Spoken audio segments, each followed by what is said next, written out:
Happy day, welcome to stock insights. நம்ம சேனலில் daily stock நியூஸோட updates தான் பார்த்துட்டு வரோம். இந்த கண்டென்ட்லாம் economic times, money control, CNBC, TV 18லேருந்து எடுத்திருக்கேன்.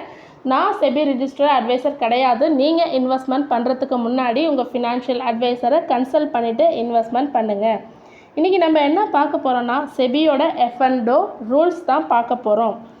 செபி ஒரு ஸ்டடி பண்ணியிருக்காங்க. அந்த ஸ்டடியில் என்னென்ன சொல்லியிருக்காங்கன்னு பாருங்கள். செபியோட லேட்டஸ்ட் ஸ்டடி படி 93% ஆஃப் இண்டிவிஜுவல் ட்ரேடர்ஸ் வந்து கன்சிஸ்டண்ட்டாக லாஸ் பண்ணுறாங்க F&Oவில் அப்படின்னு சொல்லியிருக்காங்க.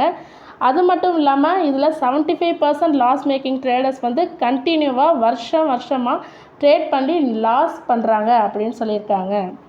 லாஸ்ட்டு 3 இயர்ஸ் எடுத்த கணக்கெடுப்பில், அதாவது 2021 டு அப் டு 2024 இது வரைக்கும் எடுத்த கணக்கெடுப்பில் மொத்தமாக 1.8 lakh crore வந்து இண்டிவிஜுவல் ட்ரேடர்ஸ் வந்து F&Oவில் லாஸ் பண்ணுறதா சொல்லியிருக்காங்க.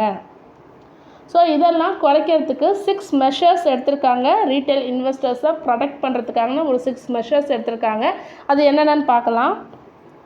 Upfront collection of option premium, changes in contract size, removal of calendar spread treatment on expiry day, 4th one intraday monitoring of positions limit, increase in tail risk on the day of options expiry, 6th one limiting weekly index expiry to 1 per exchange. So இதெல்லாம் ஒன்றா தெளிவாக இப்போ பார்க்கலாம்.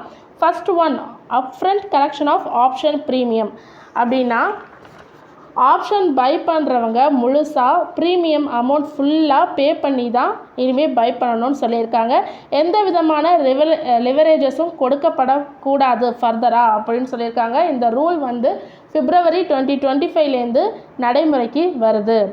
Second one, changes in contract size. So minimum டெரிவேட்டிவ்ஸோட value பார்த்திங்கன்னா இது வரைக்கும் 5 lakh இருந்தது. இனிமேல் அது மினிமம் டெரிவேட்டிவ்ஸோட வேல்யூ 15 lakh இன்க்ரீஸ் பண்ணியிருக்காங்க. ஸோ இதனால் டெரிவேட்டிவ்ஸோட லாட் சைஸும் 3 times இன்க்ரீஸ் ஆகும்.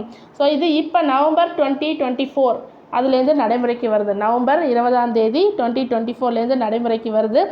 ஃபார் எக்ஸாம்பிள், ஒரு ஸ்டாக்கோட குவாலிட்டி வந்து பார்த்திங்கன்னா 500 அப்படின்னு நம்ம வாங்குகிறோன்னு வச்சுக்கோங்களேன். அது இப்போ நடைமுறையில் உள்ளது. இனிமேல் November 2024லேருந்து எப்படி வாங்கணும்னா இதோட 3 times 1500 குவாலிட்டியாக வாங்கணும். ஸோ இதோட 3 times இன்க்ரீஸ் பண்ணுற போகிறதா சொல்லியிருக்காங்க டெரிவேட்டிவ்ஸோட கான்ட்ராக்ட் சைஸை, லாட் சைஸை. Third one, removal of calendar spread treatment on expiry. So calendar spread அப்படின்னா கரண்ட் மந்த் ஆப்ஷனையோ இல்லை ஃப்யூச்சரையோ பை பண்ணிவிட்டு நெக்ஸ்ட் மந்த் ஆப்ஷனையோ ஃப்யூச்சரையோ செல் பண்ணுறது தான் கேலண்டர் ஸ்ப்ரெட்டுன்னு சொல்லுவாங்க.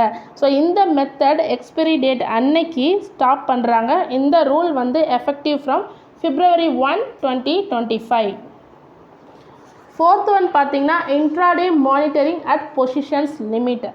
செபி எக்ஸ்சேஞ்ச் கிட்ட என்ன இன்ட்ராடே பொசிஷன்ஸை மினிமமாக 4 ஸ்னாப்ஷாட்டாவது எடுத்துருக்கணும்னு சொல்லியிருக்காங்க. இது எதுக்குன்னா, யாரும் இந்த லாவை இவங்க கொண்டு வந்த ரூலை பிரேக் பண்ணக்கூடாதுன்றதுக்காக தான் இந்த 4 ஸ்னாப்ஷாட். இது April 2025லேருந்து நடைமுறைக்கு வருது.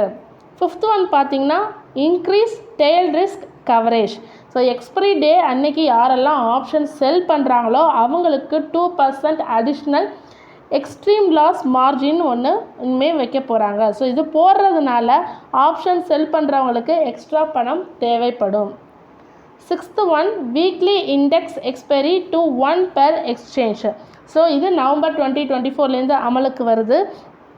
ஒரு எக்ஸ்சேஞ்சுக்கு ஒரு எக்ஸ்பைரின்ற ரூல் கொண்டு வராங்க. இப்போ கரண்ட்டாக பார்த்திங்கன்னா NSE Nifty 50, bank Nifty, fin Nifty, mid cap நிஃப்டின்னு டெய்லி ஒரு எக்ஸ்பைரி இருக்குது. ஸோ இந்த டெய்லி ஒரு எக்ஸ்பைரி இல்லாமல் NSEக்குன்னு ஒரே ஒரு எக்ஸ்பைரி, அண்ட் தென் BSEக்கு ஒரே ஒரு எக்ஸ்பைரி. ஸோ இது மூலமாக ஸ்பெகுலேட்டிவ் ட்ரேடர்ஸை குறைக்கலான்னு செபி நினைக்கிறாங்க. தொடர்ந்து இதுமாரி யூஸ்ஃபுல்லான இன்ஃபர்மேஷன் வேணும்னா மறக்காமல் நம்ம சேனலை சப்ஸ்கிரைப் பண்ணுங்கள், பெல் ஐக்கான் கிளிக் பண்ணுங்கள், லைக் அண்ட் ஷேர் பண்ணுங்கள். தேங்க்யூ.